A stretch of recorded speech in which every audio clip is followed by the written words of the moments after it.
The following is brought to you by the Social Suplex Podcast Network. You're listening to the Ricky and Clive Wrestling Show. Listener discretion is advised at all times.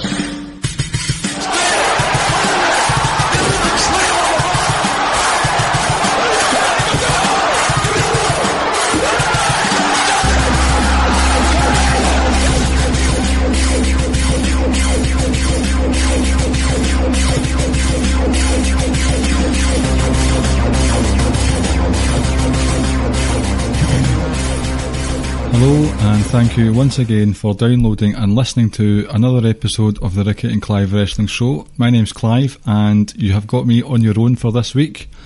I've found myself in a rare opportunity where I've got a spare hour or so before I do another podcast, a normal one, and I thought it would be a good time to do a canned episode to have in the bag for a rainy day. And since I'm not really able to talk about 205 Live with my partner in crime, Ricky, I'm going to take this episode to devote time to talk about 205 Live, basically.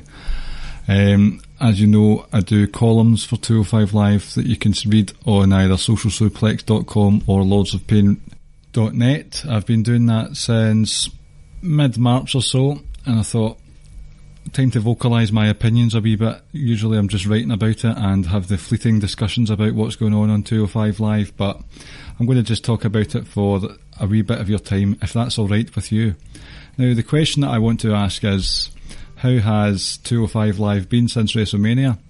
Leading up to WrestleMania, since roughly just around the Royal Rumble time when Enzo Amore vacated the title due to his release from the company, they had the Cruiserweight Tournament to crown a new champion at WrestleMania. We all know how good that Cruiserweight Tournament was. We're dishing out really good quality matches basically every week. What was good about that? Well, that was what was good about it, that you had, the story was the Cruiserweight Tournament. Basically, there wasn't much of a reliance on story because there was so much focus on the tournament and knockout phase and stuff like that. So what have the stories been like since then? And has the quality waned at all? I wouldn't say the quality's waned. I think you're still getting top quality matches every week, near enough every week to close out the show in the main event, or you've got the tag team matches that you have that open the show. Now, these tag team matches, whether it's whether it's six-man or tag team, just normal tag team, they're all well and good. They're enjoyable to watch, and it's good use of the roster that they have. There aren't many people on the roster, so using them up like this is beneficial for all involved. But I have to ask myself now, there were rumours of Cruiserweight tag team titles being introduced just around WrestleMania time, and it looked like this was going to be the case because of all the tag team matches they were having. You've set up a firm and clear and concise stable in Lucha House Party, who have battled it out with Akira Tozawa and Hideo Itami. Brian Kendrick and Jack Gallagher were a team, and now it looks like we're going to be having a sort of ongoing feud with Buddy Murphy and Tony Nese. So, as I say, this is a canned episode. Whenever it gets released, I'm not sure yet, but at the time of recording, we've just had the match between Noam Dar and TJP and Lio Rush and Akira Tozawa, so if you just want to put yourself in that time zone. So we've got all these tag team matches going on. As I say, they are good, but it's coming to the point now where they're fighting over nothing at the moment. There's nothing at stake apart from pride. Nothing wrong with fighting for pride, but I feel as if it's almost a waste of the characters if all they're doing is just fighting in tag team matches all the time, swapping opponents, like using singles matches between the two, like for instance Kalisto and Tony Nese. I'm sure we'll see Kalisto and Buddy Murphy again in the near future. Now, they did have a cracking match the week before WrestleMania, so it's not the match quality that's the problem here, it's just why they're doing it. There was at first the rumours were the Cruiserweight tag titles, and then the way they were shaping things up, all these feuds that the Lucha House Party are having seem to blow off in six-man tags of some description. So I was thinking maybe we're going to get some sort of six-man tag titles, like a trios championship, but again there's just been nothing for it. I'm not sure why that's the case. I think it would help things immensely, and even if it was to give it to the Lucha House Party, who in the grand scheme of things I'm not a massive fan of, their wrestling is top notch, the luchador style, something I'm really enjoying. Gran Metalik, excellent. Lindsay Dorado's got a really good offense as well. Kalisto, WWE's version of Scrappy Doo, he's not bad, but these noisemakers and the lucha chants, it's almost as if these guys are the heels, the way they're acting, very brash and in your face, and it's just downright annoying is what it is.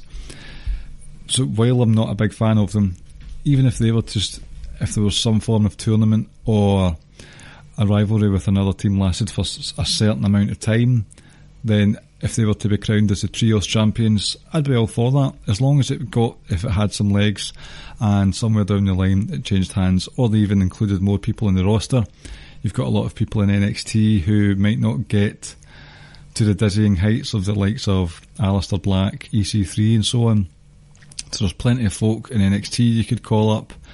You could have shared universe stuff with the upcoming UK brand. Plenty of under £205 folk in the UK shows that we've seen so far. You've also had people from the UK show involved as well. You've got Mark Andrews, who was in the tournament. You have Flash Webster Morgan, not my favourite but not bad as well.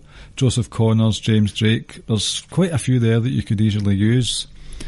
So what I would like to see is some sort of system where there is a trios championship or just a multi-man tag championship of some description for the old tag team scene in 205 Live. One of the success stories from this tag team division stuff has been the breakup of Akira Tozawa and Hideo Itami a few weeks ago, which resulted in a blow-off match. Itami won that, and since then Itami has inserted himself into the main event picture. I think I've said it a few times before, I've really struggled to get on board with Hideo Itami. There's something about his offence that just seems to not gel well with the WWE, that sort of Western style. It's over time, like there have been excellent matches he's had, like there was the Tyler Breeze series he had with Itami in NXT. That injury that he had in 2015, 2016, that put a big dampener on his progress through the company.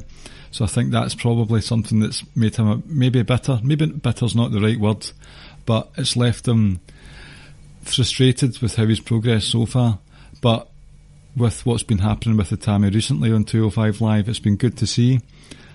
I really enjoyed his match with Cedric Alexander last week for the title, where Itami was dominant throughout it. He had a lot of the character going on. The show me respect stuff, I really like how he's hypocritical with his demands for respect, because he does nothing but slap his opponents, like sort of your open palm slap to the face, and whenever his opponent comes back at him and sort of corners him, he sort of scurries away and tries to stay away from danger himself. So he's playing that cowardice role quite well, even though he's in your face at the same time. His use of the rings I'm enjoying as well. He's taking apart the turnbuckle padding, using that to his advantage, showing that he's a dirty player as well. I'm starting to really enjoy his moveset now. He's had to change his finishing move and stuff like that, because at the start of his 205 Live career, I think it was actually Christmas Day, he took out Brian Kendrick's orbital bone, and it looks like he's not allowed to use the go-to-sleep finisher anymore, which is a shame. So he doesn't seem to have a sort of definitive finisher at the moment, and I think a definitive finisher is something that sets people apart. It helps them. I mean, who hasn't got a definitive finisher? You've got a very small list of people. But one of his signature moves, the hesitation drop kick, using that with the unprotected turnbuckle or with the stairs, it's working well. And I think Itami's inclusion in the main event scene has helped, because it seems to have just been 2 or 3 people for the last few months now, in Alexander, Murphy and Ali, Mustafa Ali. So seeing him in the scene, I'm all for it, more than happy to see him there, and I hope that we get to see more Itami matches in the future. At the time of recording, we have a match next week. It's Itami TJP, Gulak and Mustafa Ali himself in a fatal four-way. There's very clashing styles there, so that'll be interesting to see who comes out on top of that one. One of the other tropes that's been used regularly, and for a while I thought was being used far too frequently, was the good old squash match in the middle of the show, where you'd have quite a few of your mid-carders, sometimes higher up the card, but mostly mid-carders would be given some local jobber fed to them, and they would destroy them in a matter of minutes. It worked for some people's advantage. I remember it came off quite well when Rich Swann and TJP had their sort of best friends, better enemies rivalry going on, and they used a jobber in a beat the clock sort of competition. So stuff like that's been interesting. More recently we've had Lio Rush and Akira Tozawa scout each other in respective matches in their jobber matches. So the sort of being scouted or watched by either of those guys has put Tozawa and Rush off their matches. Not to the point of defeat, just they're a wee bit wary.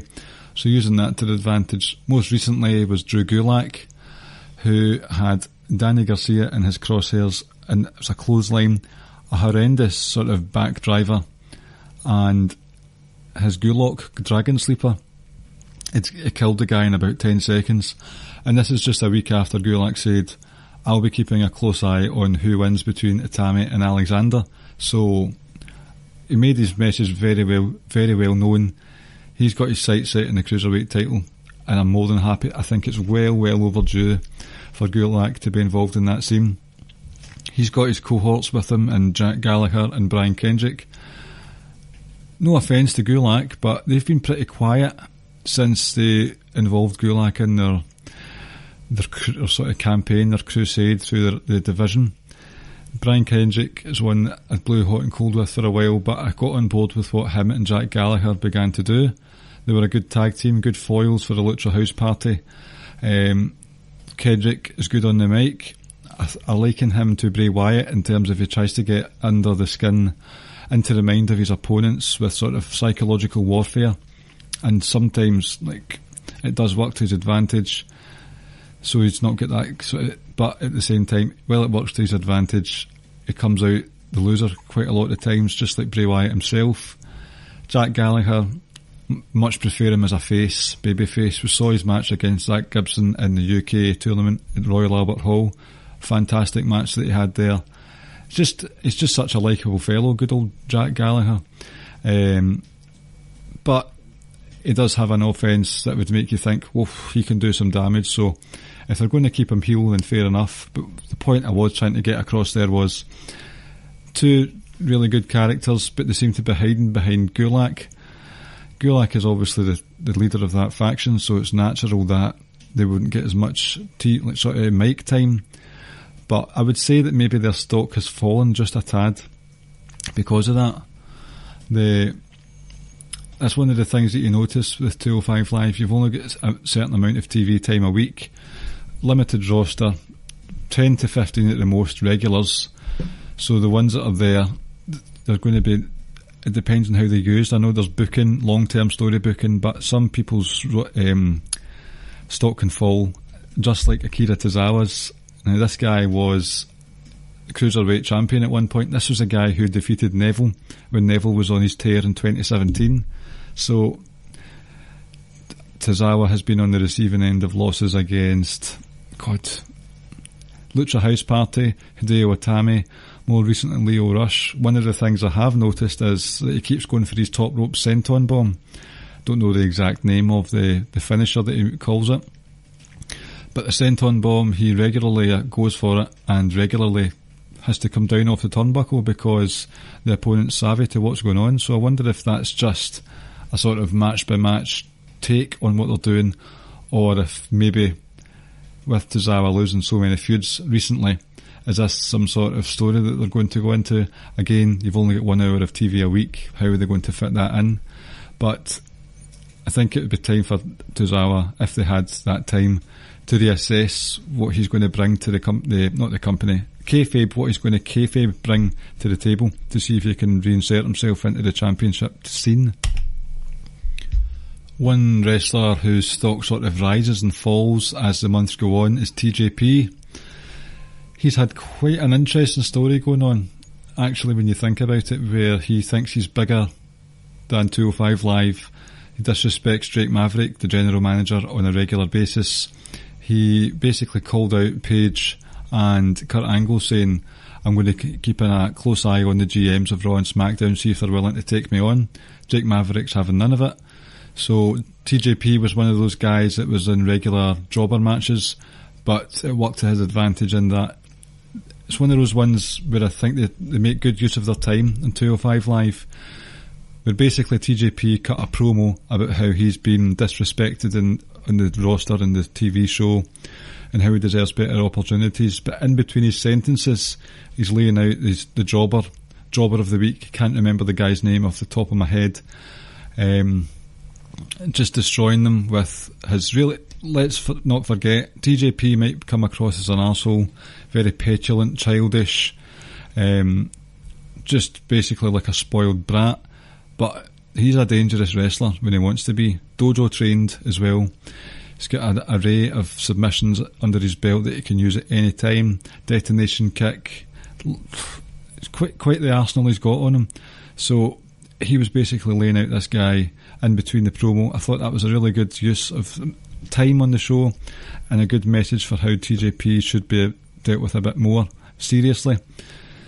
What's happened recently is Noam Dar has returned from injury, and Noam Dar basically squashed TJP in about half a minute last week or a couple of weeks ago, and this week TJP got the win back. But this was the TJP I like, where they put the spoiled brat persona to the side for just a wee while and he just goes to town on his opponent. Like, obviously you're going to go for, especially if you're a heel, you're going to go for your opponent's recently sort of recuperated body part, and he went for the inverted knee bar finisher and torqued it big time after the match had finished as well. I prefer that TJP, and I think it would be good if they lasered in more on his dangerousness. I mean, it worked wonders for Drew Gulak. He'd went off the boil just a tad, not in terms of fan loyalty or anything like that, just he wasn't where he used to be. I think he might have been damaged with the booking that was going on with Enzo Amore at the time, but Drew Gulak's come back. He is a bit nonsensical. No, he's more no-nonsense than he was. He's dangerous. He's a legend. We all know Drew Gulak's a legend. Drew 05 Live. Something like that for TJP would be nice, I think. So I'm just having a look through the rest of the roster here, and this probably will be quite a short show.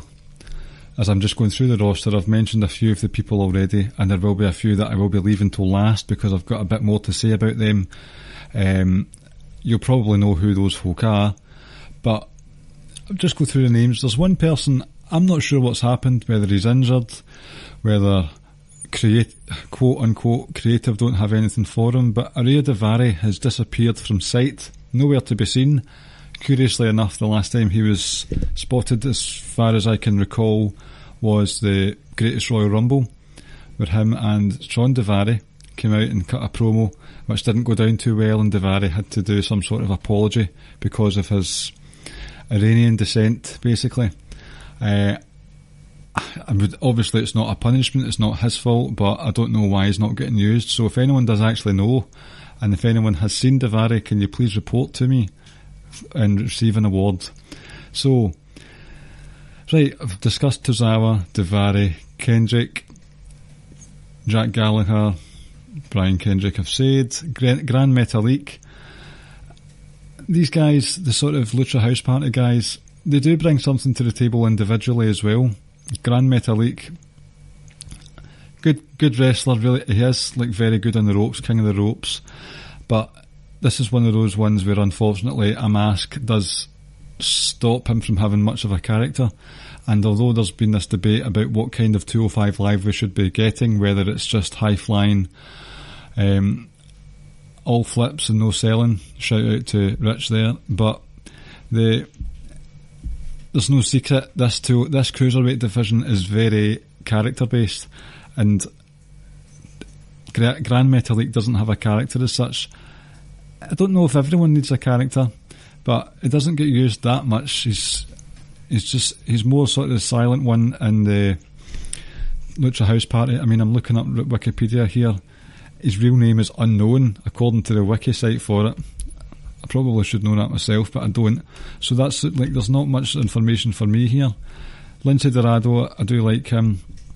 He's a bit more slight compared to Kalisto, but he's got an excellent moveset. I really enjoy his work. I remember Dorado and Mustafa Ali had a screamer of a match in the Cruiserweight Classic a couple of years ago. Some unbelievable moves in that one. So Lucha House Party, this is one of those ones where on a much smaller scale, Lucha House Party are in that New Day zone where they're stuck as a team. Even when they're in singles action, they've got their team by their side, and they've got in fact, there are quite a few similarities with the whole noisemakers and being very vocal at ringside, just like the New Day. So, but what are they going to do when are they going to branch out? Are they going to go for singles titles, even though there aren't much on 205 Live? It's hard to say. Got Tony Nese here. He's an interesting one who I think would actually be quite a good babyface. He's got his stick where he counts his abs on the way to the ring. He does bicycle crunch kick things when he's kicking his opponents in the rope. He's obviously very sort of almost Lex Luger based, doing the whole exercises during his offense. But there's just something about Tony Nese that I thought they were actually going to turn him face when Drew Gulak annihilated him during the championship tournament that they had before Mania. It seemed as if that was going to be the case, but nothing really came of it. He's still a bad guy. But what I am excited about is Nese teaming up with Buddy Murphy, coming up with these tag matches that they'll have with the Lucha House Party. I think Tony Nese has got an excellent moveset. I really like his moonsaults. His running Nese is excellent as well. He's quite compelling guy to have in the ring, basically. As for Nese's soon-to-be partner, this is when we're getting into the meat of the conversation. Buddy Murphy. Wow, what a few months Buddy Murphy has had on 205 Live. He was, dare I say it, a bit of a laughingstock on NXT, even from kayfabe, where he was a tag team champs with Wesley Blake. But I mean, their manager, Alexa Bliss, was more over than Blake and Murphy. But since he became a sort of surprise entrant in the tournament, I've said this a few times, there's only literally one match I can think of that had maybe a dud's a strong word, but his first tournament match with Arya Daivari, I can't remember much about it, if I'm being honest with you. So maybe I would have to go back and have a look at that one. But since then, Murphy has knocked it out of the park on numerous, and I mean, you're talking maybe double figures occasions here. He's had 4 matches with Mustafa Ali. One of them was called off because of Tammy interfered. But the series with Mustafa Ali, I would maybe say, see from like a story standpoint, Drew Gulak and Mustafa Ali have had the best rivalry in 205 Live. Maybe closely followed by Neville and Austin Aries last year. But Ali and Gulak have had an amazing rivalry. That's like the sort of yin and yang. But see, in terms of just wrestling quality, I don't know if you'll find better matches this year anyway, between Ali and Murphy. Stunning matches. They've all been very different. They have had callbacks to instances where someone's been sort of tangled up in the ropes, whether it's someone escaping from the ropes in time or it's the other person that's caught in the ropes the next time. So the ropes have been a sort of ongoing story between these guys. And the no DQ match they had a few weeks ago, excellent use of the stairs, just excellent use of the furniture and the environment around them. I really appreciated it. It felt like a different no DQ match because you had the cruiserweight thing going on there. But Murphy's also had other excellent matches with that Kalisto one they had. They killed each other big time the week before WrestleMania. Buddy Murphy's also been involved in some excellent multi-man matches. I remember a Fatal 4-Way he had. He wasn't the standout in that match. I remember TJP being the standout, but he's a joy to watch. His title shot that he had with Alexander a while ago was excellent as well. I struggle to say a bad word against Buddy Murphy. There was that strange scenario where he was cut from the roster because he was overweight, so to speak. It was a strange one, and I don't know why they didn't pull the trigger on it at the time. Maybe they were just trying to prolong their story development, or again, this was one of those ones where Buddy Murphy, if he was going to compete against Alexander, it would have been at the Greatest Royal Rumble. Murphy was nowhere to be seen at the Greatest Royal Rumble, so I'm thinking, is there another thing here that's going on where somebody isn't going to Saudi Arabia? I don't know. Don't want to go down that road anyway. But Murphy, I would say, my favourite wrestlers of 205 Live vary from week to week, but I would definitely put Murphy in my top 3, actually. The other one would be Gulak, but I have talked about him already. So it goes without saying that my favourite is Mustafa Ali. He has been for a long, long time. He was just used as a sort of entertainment portion of the show back in 2017. He had a fleeting glance of a match with Neville, the Raw after WrestleMania one year, where, as usual, the crowd shat all over it. But they had an unbelievable match that night. But Mustafa Ali's series with Gulak last year was stunning. Their rivalry continues. Still to this day, it's one of those ones, I don't think it'll ever end. It's just that good. His series with Mustafa Ali's been excellent.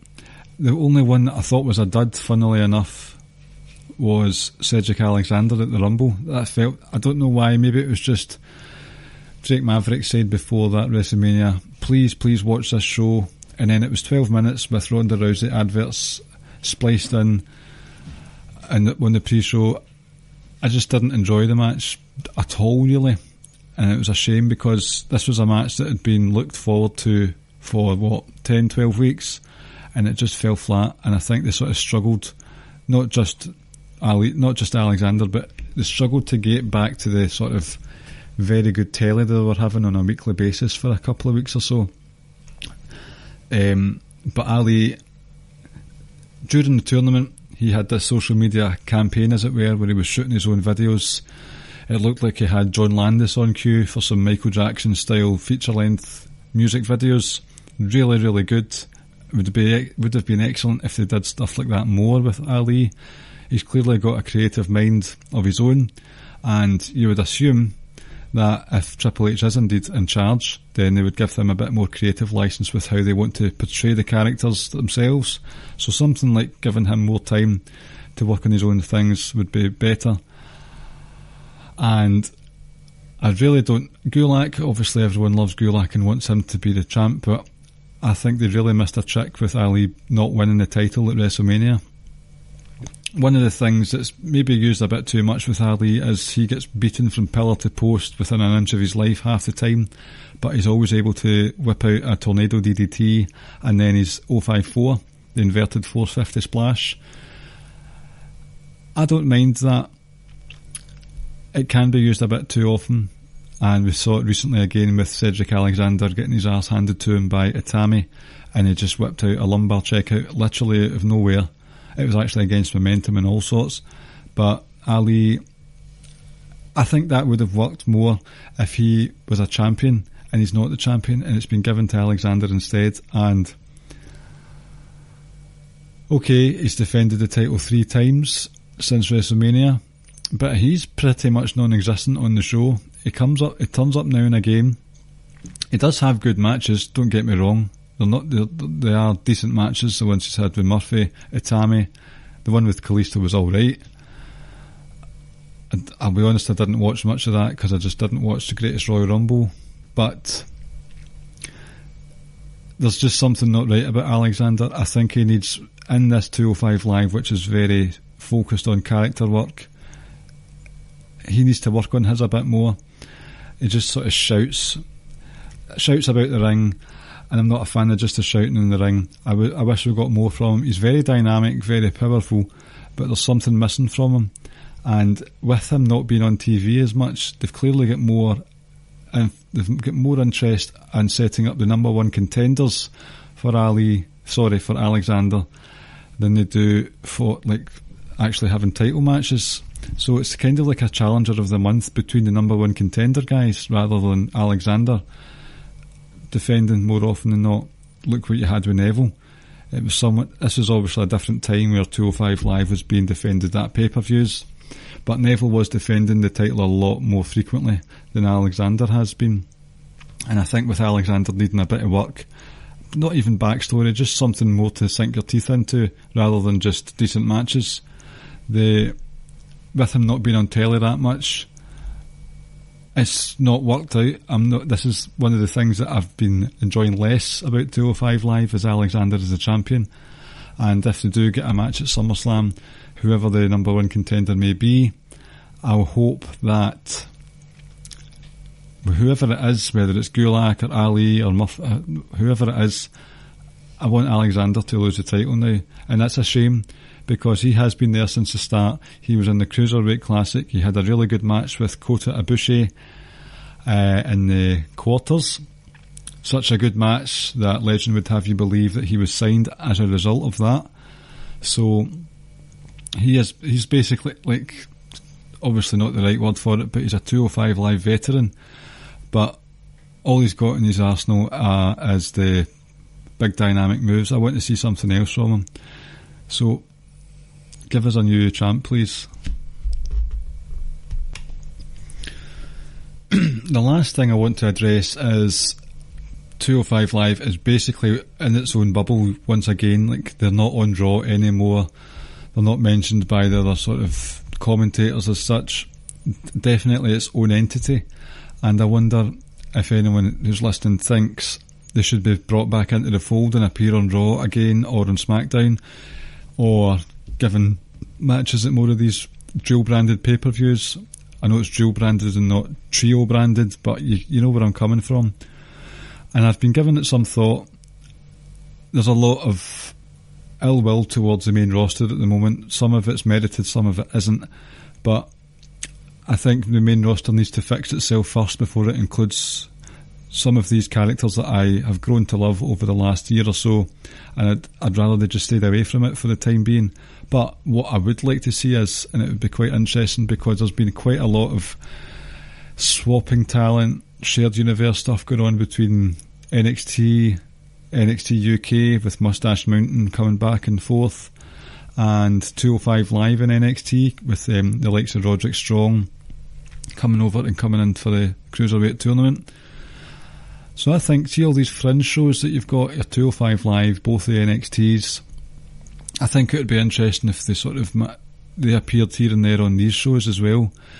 I definitely think the 205 Live would benefit from having more inclusion with NXT, especially if they had some sort of title match with, I don't know, I'm trying to think, say Johnny Gargano, once he gets past his sort of self-indulgent, feel sorry for me stuff that he's got going on at the moment.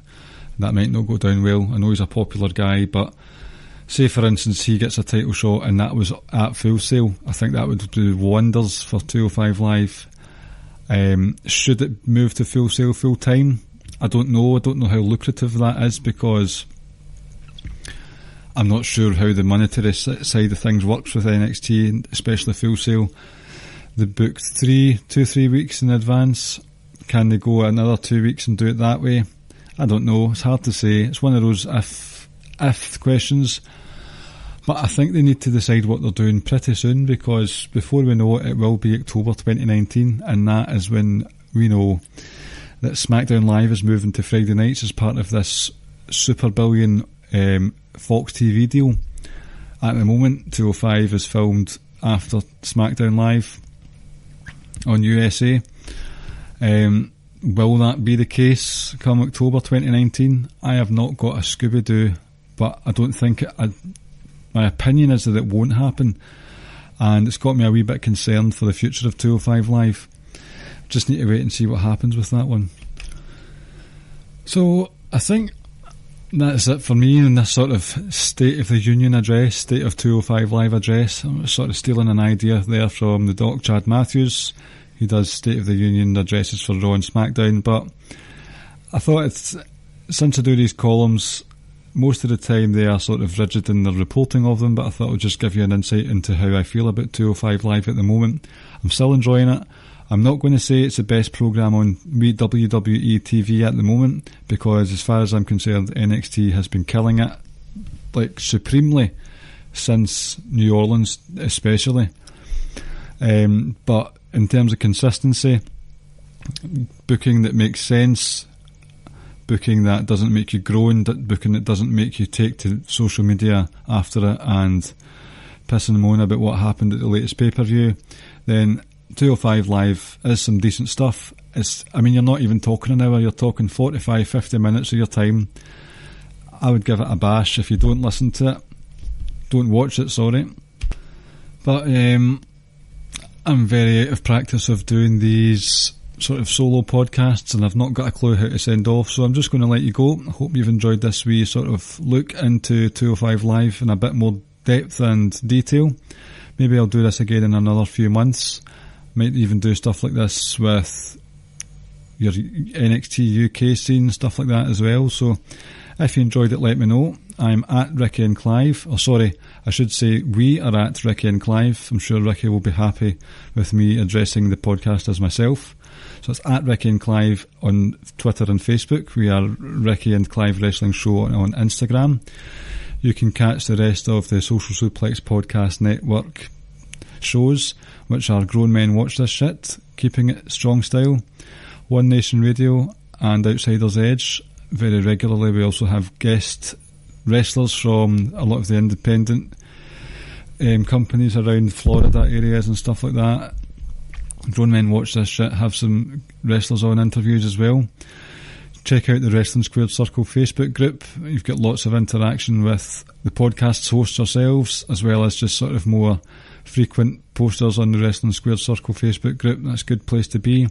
SocialSuplex.com has a subscription facility where you can subscribe to these podcasts, as well as the columns that we write there as well. I think that about does it, so I'll let you go, and thank you for listening, and I'll speak to you next week. Night night.